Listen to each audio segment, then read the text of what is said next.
বাগেরহাটে ৪টি সংসদীয় আসন বহাল রাখার দাবিতে সর্বদলীয় সম্মিলিত কমিটির ডাকা হরতাল ঢিলেঢালাভাবে পালিত হচ্ছে। সকালে জেলা নির্বাচন কর্মকর্তার কার্যালয় ও জেলা প্রশাসকের কার্যালয়ের সামনে হরতালের সমর্থনে মিছিল করেন নেতাকর্মীরা। এছাড়া হরতালের সমর্থনে বিভিন্ন স্থানে অবস্থান নেয় নেতাকর্মীরা।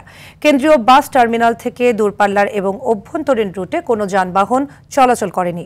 তবে মোটরসাইকেল, ইজি বাইক ও রিকশা চলাচল করছে মহাসড়ক ও ছোট ছোট সড়কে।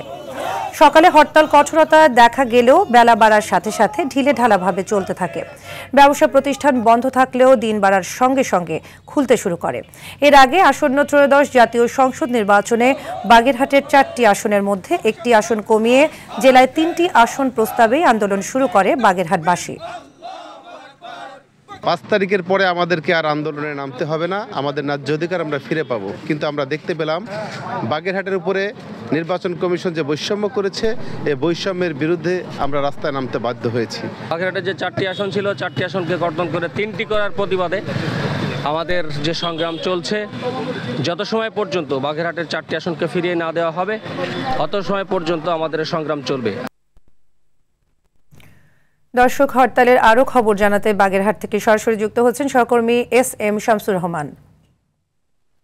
শামসুর, হরতালের জনজীবনে কি প্রভাব পড়েছে এবং এই মুহূর্তে হরতালের কি পরিস্থিতি দেখতে পাচ্ছেন আমাদের জানাবেন।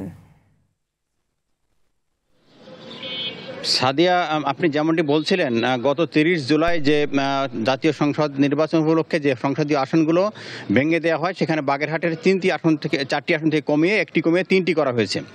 এর প্রতিবাদে কিন্তু সেই সময় থেকে কিন্তু বাগেরহাটবাসী আন্দোলন করে আসছে এবং বিশেষ করে বাগেরহাটের যে প্রধান রাজনৈতিক দলগুলো কিন্তু একটি কমিটি করেছে, যেটির নাম হচ্ছে সর্বদলীয় সম্মিলিত কমিটি। এই কমিটি কিন্তু একের পর এক কর্মসূচি দিয়ে যাচ্ছে। সেই কর্মসূচির অংশ হিসেবে আজ কিন্তু শেষ পর্বে ৩য় দফার কিন্তু এই যে সকাল সন্ধ্যা হরতাল ছিল এবং আগামী কাল এবং পরশু 2 দিন কিন্তু হরতাল ছিল দুপুর 12টা পর্যন্ত। কিন্তু সেই হরতাল কিন্তু আজ একটু আগেই কিন্তু সর্বদলীয় সম্মিলিত কমিটির যে কনভেনার MS সালাম, তিনি কিন্তু সর্বদলীয় এইটা কিন্তু প্রত্যাহার করেছেন এবং তারা বলছেন যে হিন্দু সম্প্রদায়ের যে দুর্গাপূজা এবং সাধারণ জনগণের দুর্ভোগের কথা চিন্তা করে তারা কিন্তু এই হরতাল কর্মসূচি প্রত্যাহার করে নিয়েছেন।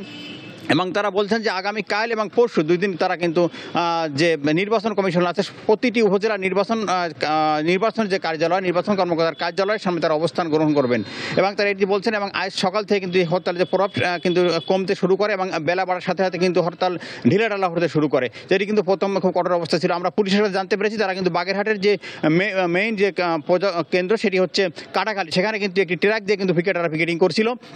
কিন্তু বেলা বাড়ার সাথে সাথে কিন্তু এটি তারা সরিয়ে নেয়।